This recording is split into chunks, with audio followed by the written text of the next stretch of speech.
how to deal with people who won't wake up, who are genuinely in trance.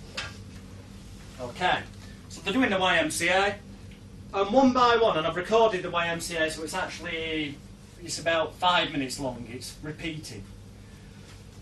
I will go around, and whoever's the least responsive at this time, I'll leave the funniest person till last, so they're still getting laughs.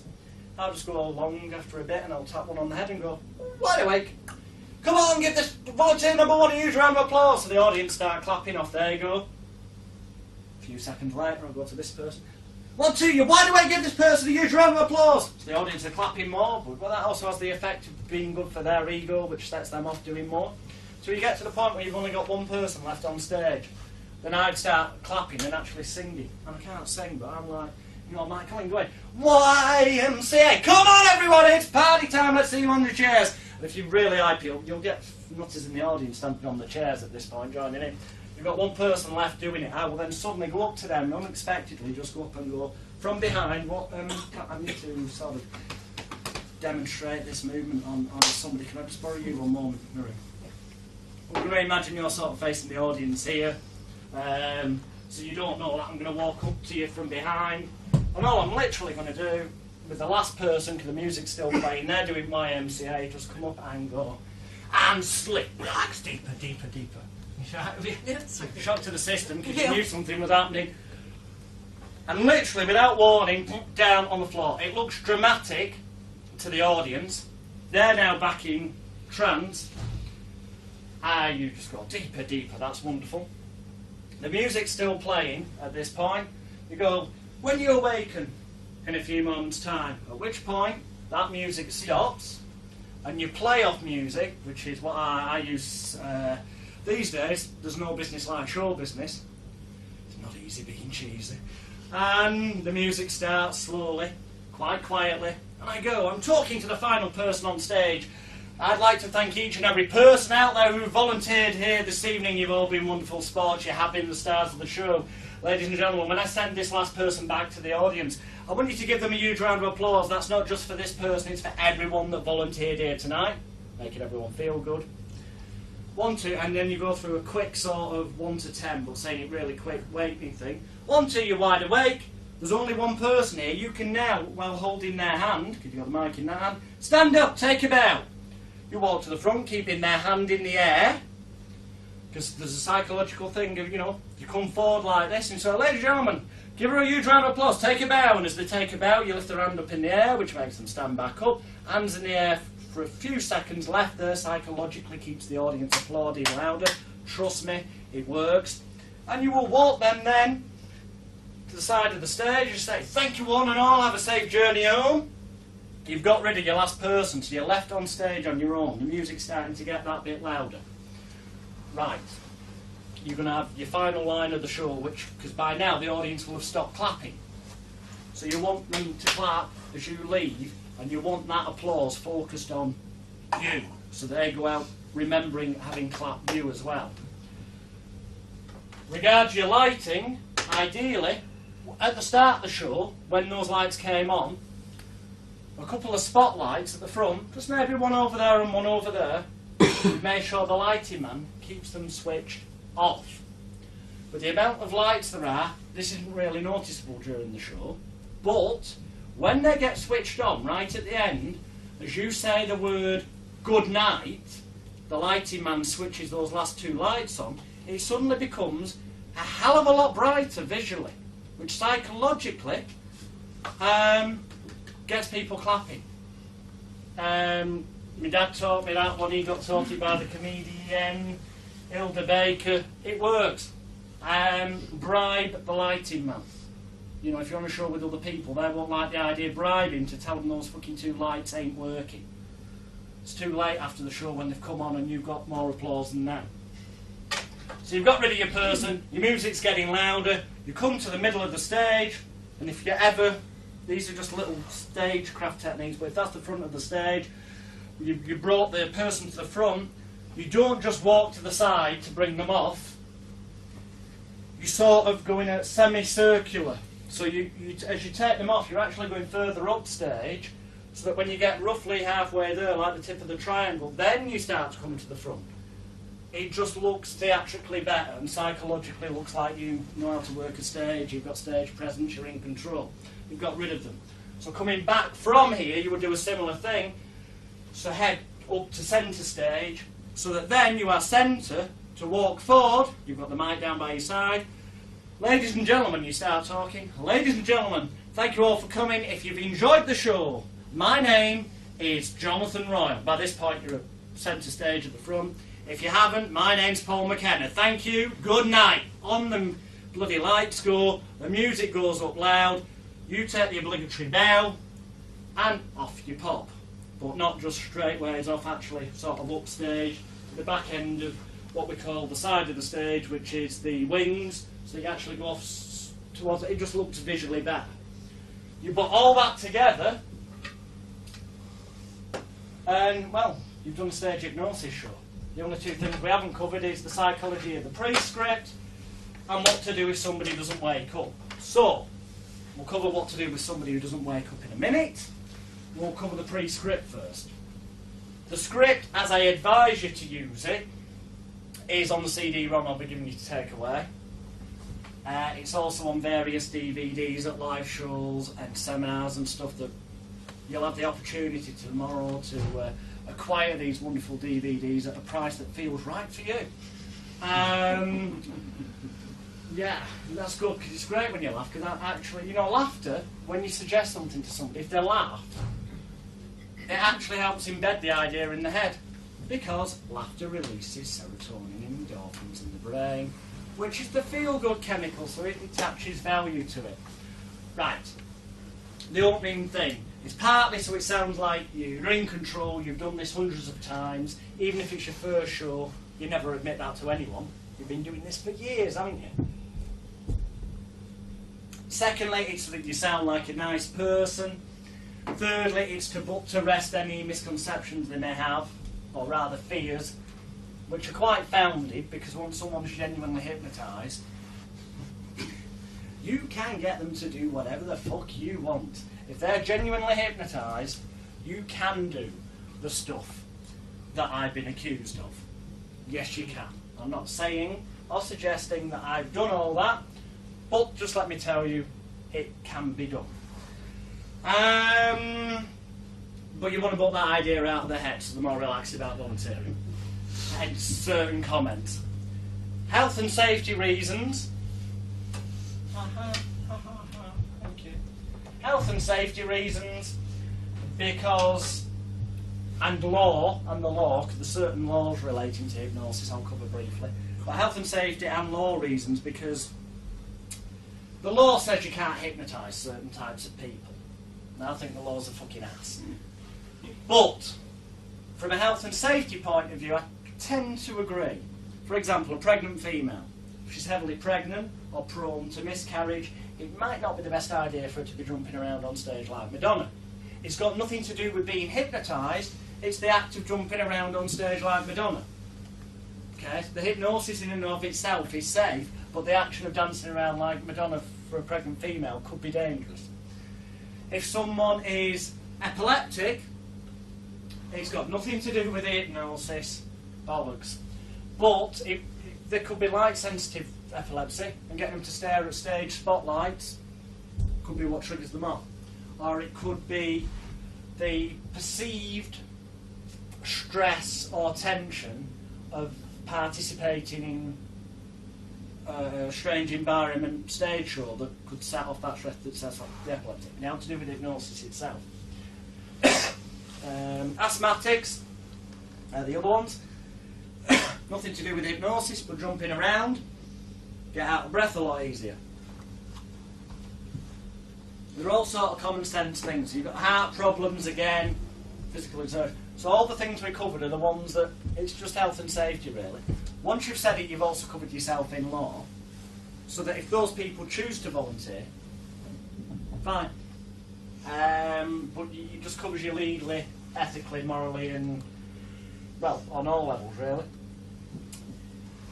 We give them an idea of what hypnosis is, what it's going to feel like, they'll already believe it's got something to do with sleep being out of it, because that's the preconception and the cheesy image, everything that you put across.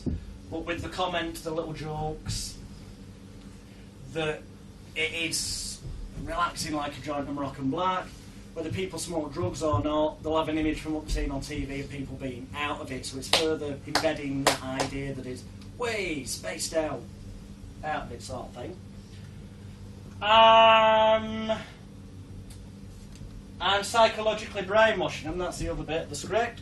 Future pacing them, as they would call it in NLP, to the idea that when they volunteer, not if they volunteer, when they volunteer, to become one of the stars of the show, praising their ego, giving them a motivation, a desire, a feel-good factor to taking part, that this proves they've got good powers of intelligence, imagination and concentration. So you're setting up what we covered earlier about they'll look daft if they don't participate more so than if they do take part. Hence, you whack it up, plus your niceties of good evening, I'm here, and you get the script that we covered earlier in the day, which from a wording point of view, rather than spending time going through it all again, is on the CD-ROM I'll give you all to take home tomorrow, which has also got on it two MPEG videos that you can watch on your computer. One of which is a 1 hour stage training thing which goes through the scripts and lots of the stuff we covered today, and the other one that's for therapy, more applicable to tomorrow. Hence, you know, if you've not taken notes, don't worry, it's all there if you need it. Right, that's the pre-script wise. The law, this ironically is, sadly, it's called the 1952 Hypnotism Act, the original law, which was released in 1953. Just out of interest, all of these particular laws, there's copies of on the CD-ROM that I'm going to give you. This was updated in 1989 by the addition of the Home Office guidelines to the Stage Hypnotism Act 1952. In 1995, they had a government review on stage hypnosis, investigating whether it was safe or not, and the Home Office concluded that as a form of entertainment, it was far safer than many, many others. And in 1996, there were government guidelines attached recommending, that, for example, that a stage hypnotist must have a minimum of £1 million public liability insurance, that they must apply for permission from the local council to perform before it takes place. If you want to follow the letter of the law, then you're going to have a problem, because to get public liability insurance as a stage hypnotist, currently in England the only policy available is through British Actors Equity Association, which will cost you in the region of £2,500 per year, plus you'll have to join equity and pay their sums. Now that only actually got released, that policy, about a month ago. Let me tell you, just about every stage hypnotist in England has, for the past certainly 6 or 7 years, been working without any public liability insurance, because there hasn't been any. Simple as that. But there's some wonderful loopholes in the law, and if you use these loopholes, number one, it means you can work anytime, any place, anywhere. Number two, it means you don't have to apply for any licences from the council to perform. And number three, it means that you can get public liability insurance that will cover you, because you won't be going out as a stage hypnotist. It will say on your posters something like, well, mine say, that in small letters it says, there's no such thing as a real, and then in big letters it says, comedy hypnotist. People perceive it as an advert for a comedy hypnotist. But the statement in English says there's no such thing as a real comedy hypnotist. You tell him on a poster you're not going to hypnotise anyone. The fact that you are, let's keep that one to ourselves, eh? At the bottom in small print you've got this disclaimer which totally covers you under the 1952 Hypnotism Act and subsequent laws, that says volunteers who must be aged 18 or over participate entirely at their own risk during this demonstration of hypnotic style phenomenon presented strictly for scientific and research purposes only. Hypnotic style implies to people reading it, you're going to hypnotise them, so you're still getting that psychological end result that you want. But hypnotic style means it looks like hypnosis, it's not. So in a court of law, you can't be accused of hypnotising anyone. Try and prove it in a court of law that I hypnotised anyone in this room here today. I'll go to court and I'll prove beyond reasonable doubt that I didn't. I just used certain psychological techniques that I haven't taught you. And that's how I did it. And I'll stand in a court of law and I'll win the case. The fact that it could possibly be the case that I've actually hypnotised some of you to a greater or lesser degree, it just happens to be the nature of the game. But with that disclaimer on, you were covered.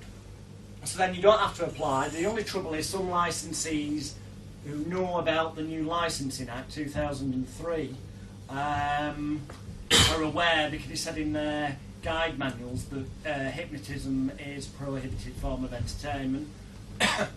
But your way around that is to say that you will sign a contract with them absolving them of all legal responsibility, on condition that they display your advertising material at the venue for 28 days before the performance.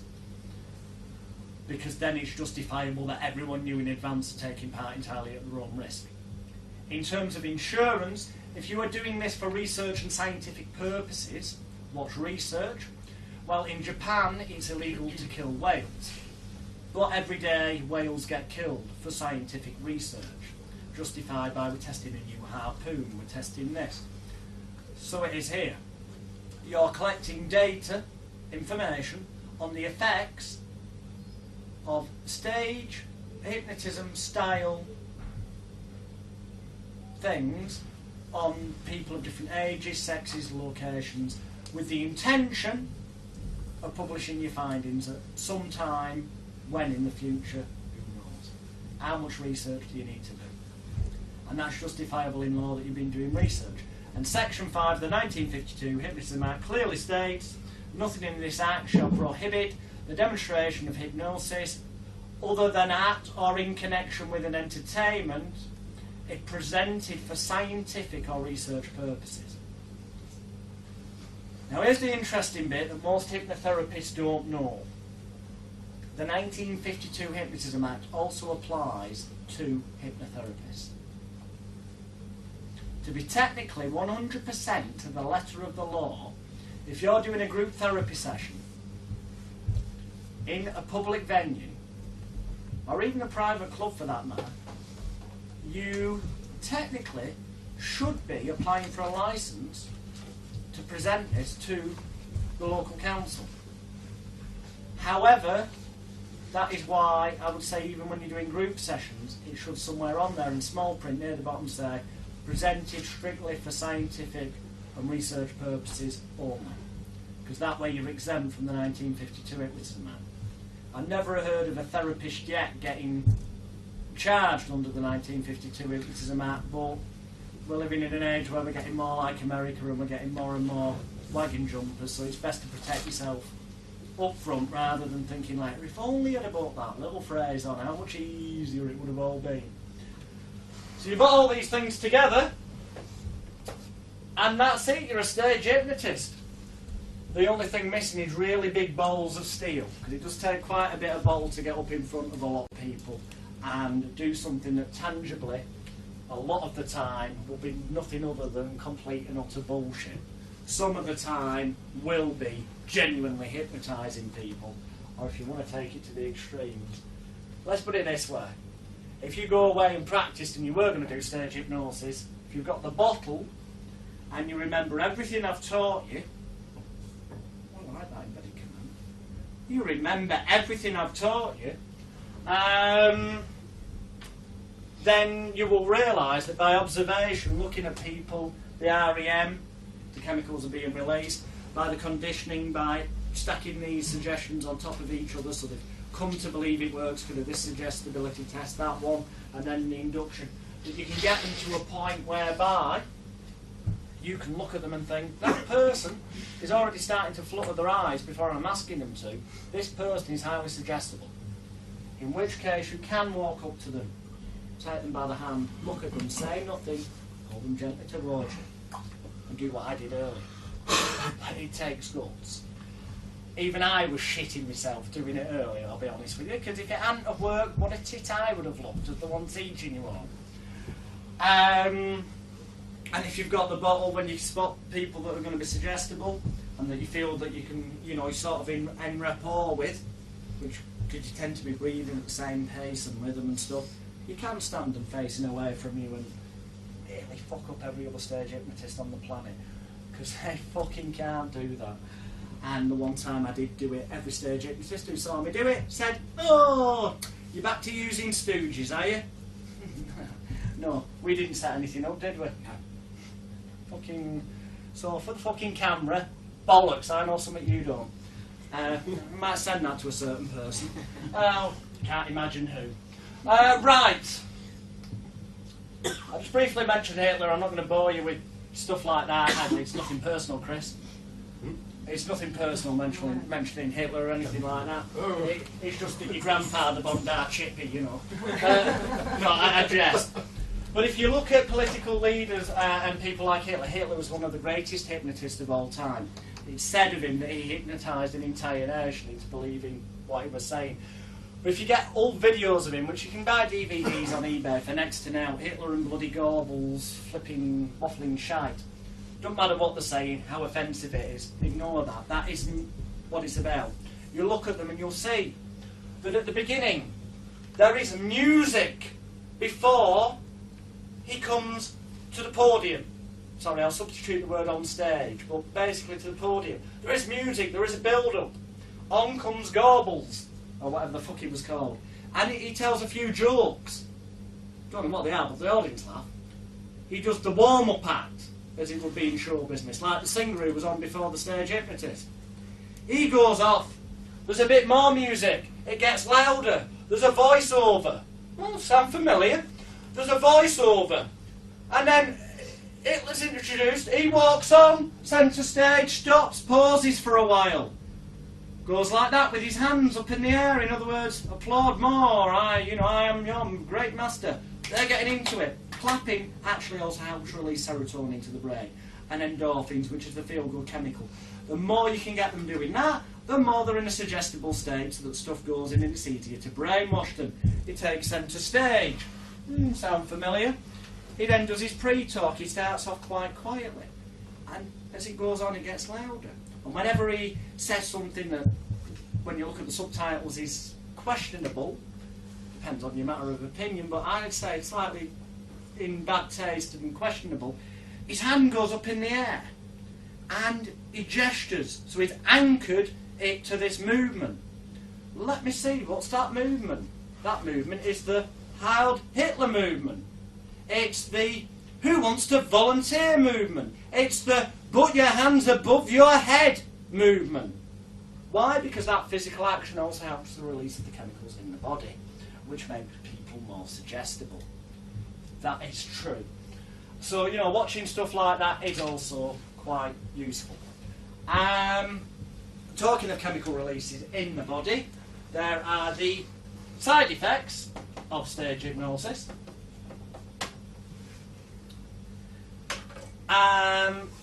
Which you don't have to worry about too much. If you do your awakening script the way I've suggested, it is structured so that by the end of it the person's been brought up gently enough and then start awake, so they'll be awake, but gently and then wide awake, so that the chemicals should have balanced back out. However, where problems could be caused, and possibly have been in the past, is if you, for example, get somebody to do a routine like thinking they won the national lottery, okay? And we're assuming this person is genuinely hypnotised, okay? That will be such a release of endorphins, excitement, serotonin in the brain. There's feel good like the gangster tripping, right? And then you go to sleep, which is a downer. All that serotonin, endorphins are still there.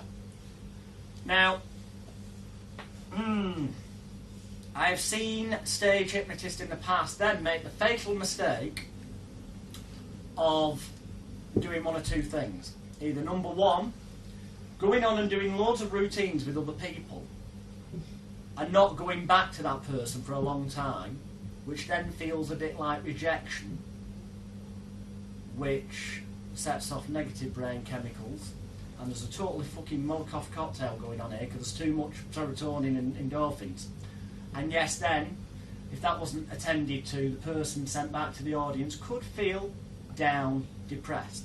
It's not because they were hypnotised, it's because of the chemical release that's taken place when they were enacting or acting out whatever it was that at that time the brain was focused on and believing. It wasn't the hypnosis as such that did it. Because actually, if you just imagine these things without being hypnotised, you will still, the majority of people, to a greater or lesser extent, can release the endorphins without actually the hypnosis. Or the second thing is that they then do a routine with, say, everybody on stage, that when you wake up in a few moments' time, I don't know, you know, like a negative one, that you'll think I've just killed your stuffed parrot or something. Something that's really negative. Or, you know, you've no longer won the lottery because you realise that I've just ripped the cheque up in front of you. So you take them to the angry stage, so they're getting angry. Fine-ish. But then they go sleep, leave them, ignore them. So yeah, you'd think it'd be as simple as feel-good chemicals, bad ones, they're going to balance out. Sadly, no, because it takes time for them to get, for want of a non-medical or technical term, for them to get used up and balance out again. So you've got to use a bit of common sense. If you get somebody to a routine where they end up mega excited, don't ignore them, involve them in the next routine, but make it something that's still nice, good, positive, like perhaps being superstar Elvis Presley, but it's nowhere near on the Richter scale of thinking you've just won the lottery. So you're bringing them down slowly during the course of the show. So that by the end of it, when you do your awakening the way I've explained, they'll go back and they'll be fine. Incidents are very few and far between. In terms of headaches that people sometimes complain of to the media, as long as you've done essentially what I've just said, then they're not going to have a headache because of a chemical imbalance. It's more than likely going to be for one or two reasons. Either A, it's quite warm in here today, but on a stage with really hot floodlights and spotlights that they're not used to being under, that can cause people to have headaches. It's got nothing to do with the hypnosis. But because it happened during a stage hypnosis show, the finger of blame gets pointed at us. There's nothing all you can really do about that, except if they come up to you after the show saying that they feel like they've got a headache, put them back under and give them suggestions that they don't, and get them to focus on something positive and pleasurable in the manner you would do in therapy, which we'll be covering tomorrow. Or it could be because they've jumped around, physically exerted themselves so much on stage that they're just like, they've been stressed in a nice way because they feel the star, but that stress has given them tension headache. Again, that is when you put them back under and get them to focus on something calm, relaxing, positive. The best time in your life when you're out on top of the world to balance it out. If you're aware of those things, then you will be, if you ever chose to do stage hypnosis or public demonstrations, because you might use some of the techniques if you're going to a local Lions group or something to do a mini 15-minute demo type thing, and then at the end go, that's one of the ways hypnosis can be used entertainingly, but actually what I specialise in is helping people like yourself to stop smoking and using it for the pitch, to an impressive pitch, convincer, to get people to book sessions with you or group sessions or whatever. But knowing those things, taking them into account, will make you safer, quite frankly, than 99% of the stage hypnotists in England today, with the exception to the one I've taught. The ones I've taught, I should say, who have actually taught that information too. Because just about all the books out there, they don't go into the fact that there are genuine chemical releases in the brain. And tomorrow we'll cover how knowing that information, and pretty much all of the information we cover today, is relevant in everyday life. Because if you can create a situation, let's give you a few examples. In a sales environment, you get somebody to emotionally connect to a product. I'll give you some examples of that tomorrow. But as you get them to conjure this image up in their mind, if it's one that makes them feel really good inside, they will start releasing the endorphins and or serotonin, depending on what. If it's a calming, relaxing sort of image, feel good, there'll be serotonin. If it's a, oh, fucking fantastic, going in that sports car down the motorway, then it'll be endorphins. Right? That is your perfect time to anchor, as they call it in NLP, the buying decision. You know? You could feel this good all the time. You've got a timer, or in a stage hypnosis context, you know that's the time when it's the best time to sort of go and sleep, if you're doing an induction rapidly. In therapy, it's the best time to chuck in a really almost blatantly, so obvious it's unreal, direct command, like, you're a non-smoker. How good does that feel? You've got like a window of opportunity. In a picking up the opposite sex scenario, just for James. Yeah, I know. It happens every seminar as soon as he talks about seduction. I know. What can I say? It's all the talk at the bar. You know, you might have said something to praise their ego, made them feel good, the female or whatever, and you can tell when people react by smiling. You can't let it be right. We're all experts on body language, more so than we think, certainly from the neck upwards. You can tell when somebody's faking a smile, most of the time. So you'll get that instinct. It's about using your eyes, okay? And ears. You've got 2 ears. Do more listening than talking when you're trying to trap off, or when you're selling. Do more listening than talking. I'll cover that tomorrow because it's the same as therapy. Do more listening, certainly at the beginning, than talking, and you'll get better results. So you want that. Initially, you want that serotonin release in a seduction context, so that they feel calm and relaxed around you. So you might steer the conversation onto where was it you last went on holiday? Because I'm going away in a few weeks' time. I'm going to this lovely beach. We've been there before. Where was it you went? And get them to tell you about holiday. Get them to tell you about how they were lounging in the sun, relaxing things, because they're verbalising them, they're visualising them, whether it's consciously or unconsciously. And therefore, because it's the relaxing thing, serotonin is being released. And you attach that value to you as just saying something, going, wow, yeah, you like me, point, you like me. Yeah, I found that too. So it's the point, gentlemen, it's back to you. As they're saying that and the chemicals being released and they're feeling that calmness, it's being attached to you so they feel calm and in rapport with you. And as the conversation moves on, we're not going to turn it into speed seduction, the last bit, but as the conversation moves on, you're going to want to get it to a point by the end of the night where it's excitement and expectation, and they feel really good inside.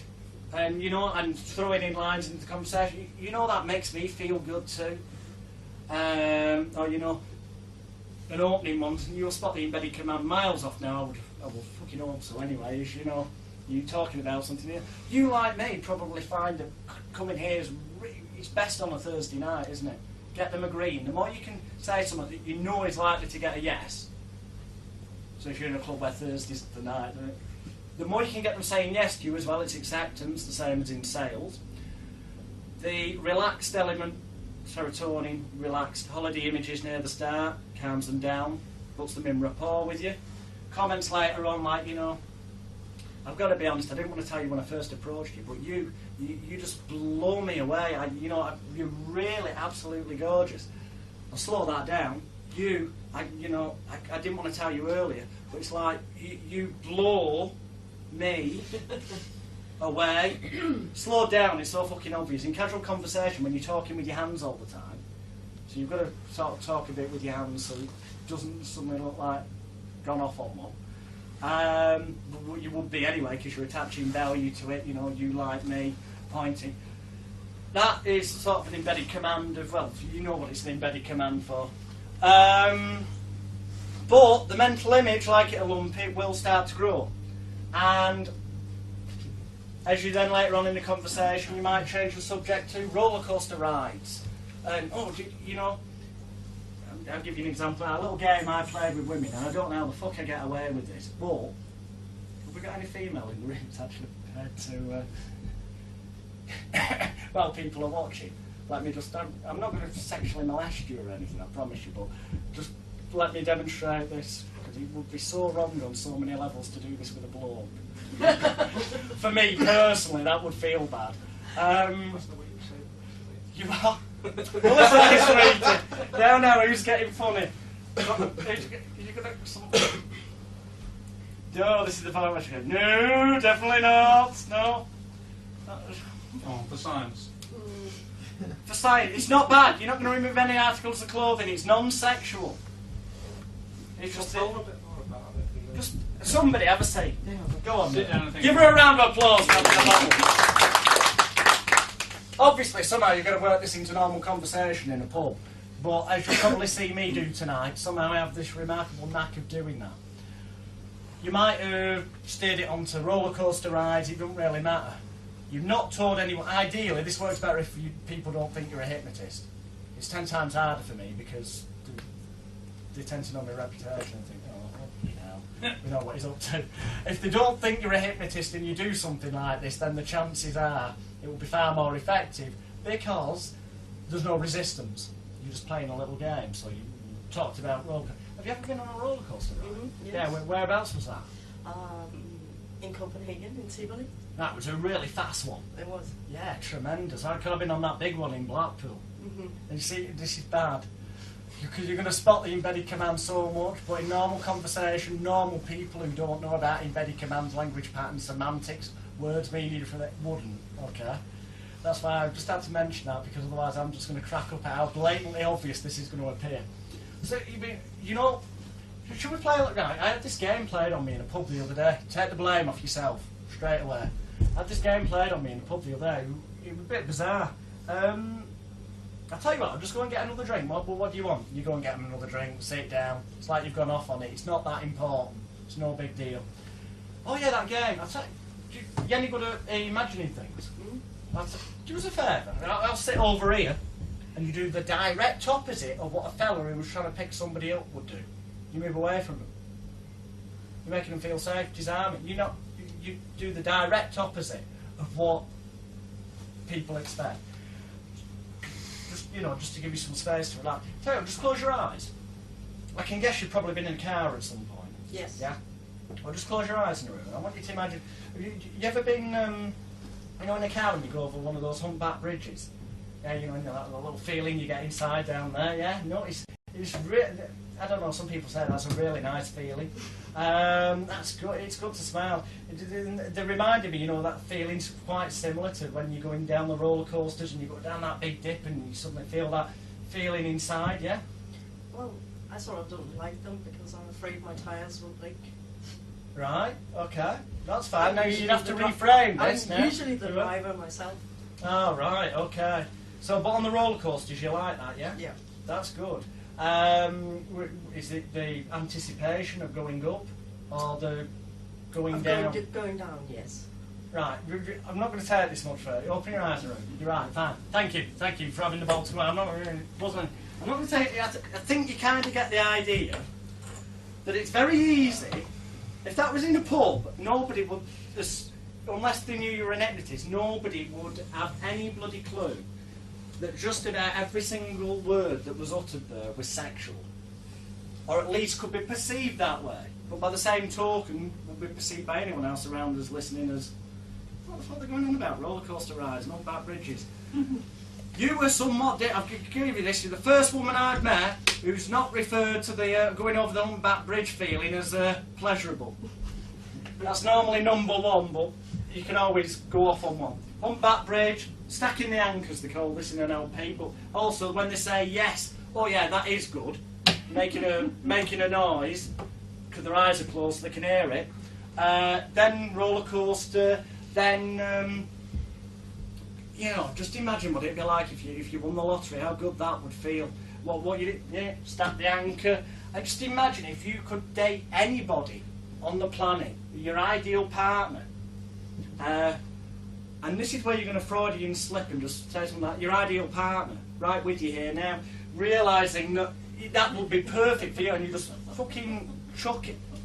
Nonsensical, but because you carry on talking quick, it just goes, was that said, wasn't it? Who would that be? Just imagine it in your mind. I don't need to know, I don't need to know. Yeah, you'll see them smile, right? That's your signal that that's about. Stack the anchor. And then you go, I tell you what, we're both adults. So, you don't need to tell me either, but I just want you to think about that first ever pleasurable sexual experience that you had. And, if you can't think of a particular one, just make one up in your mind's eye. Say that quick, just in case you've got somebody sat in front of you who's not had a particularly pleasurable experience. Stack all these anchors. By the end of it, change the subject entirely. Go on to normal conversation. Later on in the night, you'll find that when you got your drink and you might reach for something, when you accidentally tap the table and make the same noise, notice how they start to smile, and they don't even realise why they're smiling, other than must be enjoying this person's company, right? And you will see them smile, and you know that why it's happened, and that will be a point to conveniently somehow butt into the conversation again during the course of the night. You like me, probably feel that that's a totally wrong thing to have done. You can start practically any sentence with "you like me," "you like me." And over the course of an evening, well, it works.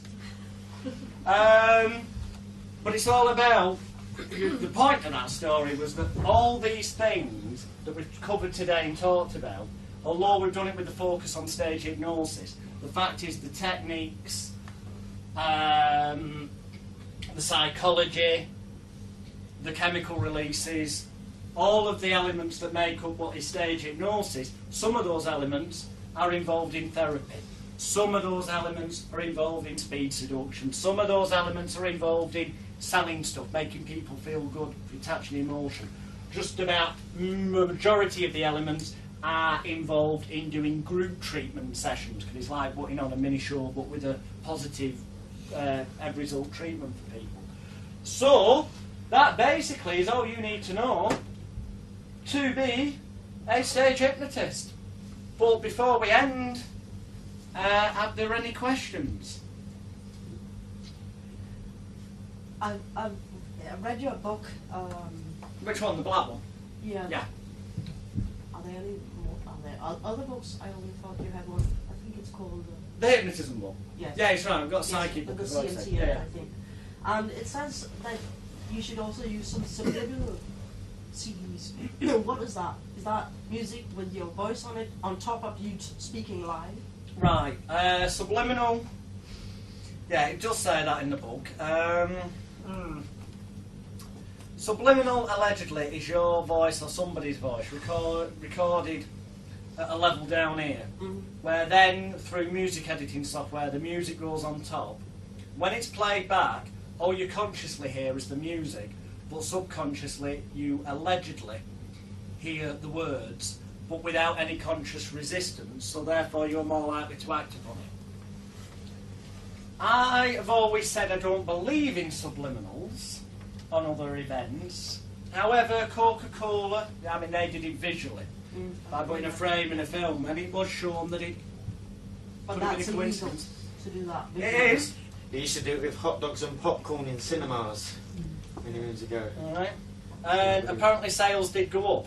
Yeah, it is illegal, but it's not illegal if the person knows, or if they've consented to a therapy session or to participate in a show. How would you make something like that? The honest answer is I wouldn't have a clue where to start, but I suspect our gentleman over here who knows about computers, and Craig, and Simon at the back who know about computer software, I'm certain they'd be able to tell you. So it's not something that you use, although you mentioned it. I do sometimes, but I just took the lazy option. I bought pre-recorded subliminals relevant to whatever it You can was also playing in the get background. programs that do it now. They'll even work on your desktop, on your monitor. They'll flash it and message up for like split seconds and then just Yeah, how about that? Okay, so that's what it is. Yes. You've then got that subliminal. You've then got subvocal. This gets complicated. Subliminal is when you can't consciously hear the words, the music's above it.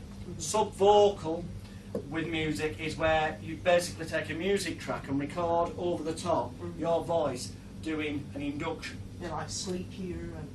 Or it could be a full induction, or just all keywords. Now that is then played as your background music, and you will see me I use this quite a lot. It does work as disorientation and confusion and getting them into a deeper trance for stage shows technique. And for therapy for that matter. Play that in the background and say to them as you're doing the induction or whatever, it doesn't matter if you hear my voice loud through the microphone and speakers like this, or if you hear my voice quieter like this. Take the mic away for a few seconds and they'll just then focus in on the sounds of sleep, relax, which obviously recorded at a level so that your voice is louder when you're speaking. But once they've tuned into them, when you start then going, I'm going to tilt your head well back, 3, 2, 1, falling back, back, back, they're hearing you saying all this stuff, but they're also subconsciously picking up on that as well. It's total brain overload, sensory overload, and it makes it easier for them to just say, wait, I chucked my hand in. Would that be the same as a dual induction? Does it work the same way? Yeah, Yeah, the dueling. left and right ear thing, yeah. Yeah. Which if you look at the group therapy seminar DVDs, that if you're thinking of going into group seminars to make really good profit, they'd be worth you getting them. You'll see that I do that with another hypnotist. All he's really doing on the other mic, just for perceptional purposes of there being another human being there, is coming out with the occasional sleep and relax. The deeper you go, the better you feel. Smoke, choke, death and disease. You no longer need, want, crave, or desire. And he's repeating a few phrases after each other again and again and again, with his mic set at a certain level, whilst I'm doing the inductions, deepening, and the therapy the way that we'll go into tomorrow. Yeah, that's all there is on that subject.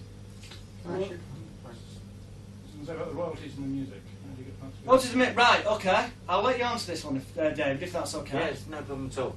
The two basic levels of music royalty are that if you are in a licensed venue, which every venue you're likely to perform in is licensed, then they have already paid PRS royalties for the music that you're going to use. So they've pre-done that for you. If you're going to use music yourself and you're using backing tracks, if you're using something like the karaoke tracks to get people to perform to, then when you buy a disc, you also buy the license for that disc. So in the fact that you've bought the disc, you've also paid for the license. You've got no problem there with PRS.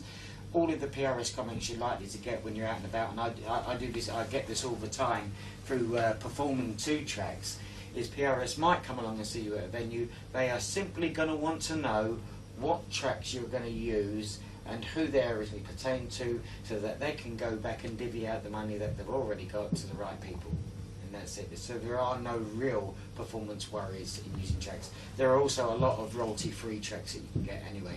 And it's, yeah, if you check on the internet as to what is royalty-free, you'll find there's an awful lot that you can get and can use that are old enough now to be exactly that public domain. There's no real issues. And if you video your show and you were going to sell videos of the show, technically then you're on a grey area. But there is a thing, well, how can I put it? If you've ever watched like EastEnders, and on the background in the telly, the Fowlers are watching Coronation Street, right? They're not paying ITV money, but that's incidental to the big picture, so to speak. It's what they call in the television industry wallpaper. It's not the main focus. So as a hypnotist, your music used the little bits. It would be arguable that that was the wallpaper. The main focus is the hypnosis. Whereas for a singer, obviously, the music's pretty damned essential to everything. But it could be argued as a hypnotist that it's not that relevant and important, and the chances of them really, honestly, going and investigating an hypnotist are next to nil, really. They're going to take time on singers, bands and musicians, so I wouldn't worry about that. Any more questions? What's your opinion on... I know your opinion of people who try to make a science and pad out an LP. Mm-hmm. But one of the statements on the other sheet that you say, like, hypnotists are con men, blah, blah, blah, because what they're sort of perceived to be doing, what they're really doing. Psychics, are they a form of hypnosis? Is that a con? My wife spent a fortune on it, you see. I want to stop spending the money with her. I want to stop giving the money, let her come back every year saying, oh, he's told me this, he's told me that. This And I think, how is does he a work? very difficult question to answer. I can only give you my personal opinion. That does not necessarily mean it is correct. In my experience of having worked with some of the world's most famous psychics and people who bend spoons, I'm not mentioning names for legal reasons, but having been in their company and been taught by a spoon bender how to bend spoons, and then knowing that pretty much anyone could learn to do it within the space of half an hour, and having worked with lots of stage clairvoyants who apparently contact the dead, I would say the majority are out and out con people. Of the percentage that's left, which is definitely the minority, I would say some of them use con tricks some of the time, and at other times get moments of, shall we say, genuine inspiration. And then, seeing as today's been a day for admitting things, there is a small number of people that, whether it's because they have become so good at faking it without realising it, or whether it's because they are misleading themselves, but through that process have become so good at these things that you can emulate everything that's done by psychics. I teach people how to do it. But just because you can fake it doesn't necessarily mean it's not real. As in, I think we proved this morning, just because I've taught thousands of people around the world how to be a very competent fake hypnotist, it doesn't actually mean hypnosis doesn't exist, because it does. If you read my autobiography, I'm not going to go on too much about this one for a reason that will become clear when you read the autobiography that's on the CD-ROM. I used to do fraudulent clairvoyant shows, contacting the dead, spiritual healing, all that kind of stuff, like Doris Stokes. Oddly enough, it was Doris Stokes, one of the people that worked with her manager, that taught me how to do it. And allegedly, according to him, he taught me the way she did it. Don't know whether that's true or not. But I was on stage one night at Middleton Civic Centre when I was approaching 15 years of age. This was the time I was still doing the clairvoyant shite, as well as I'd started doing the hypnosis. And maybe it was purely imaginary in my head. Maybe it was because it was very close to the anniversary of my granddad's death. And you see, I tried to justify this to myself in the past. Maybe I'd had too much to drink that day. No, I hadn't, because I wasn't even drinking alcohol then, so sadly I can't use that one. Maybe it was something, I don't know. Perhaps I did in my head. I'd had a chemical release. I was imagining things, I don't know.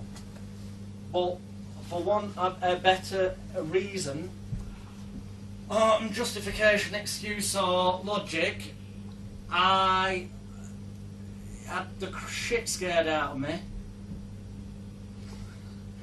And saw my granddad at the side of the stage.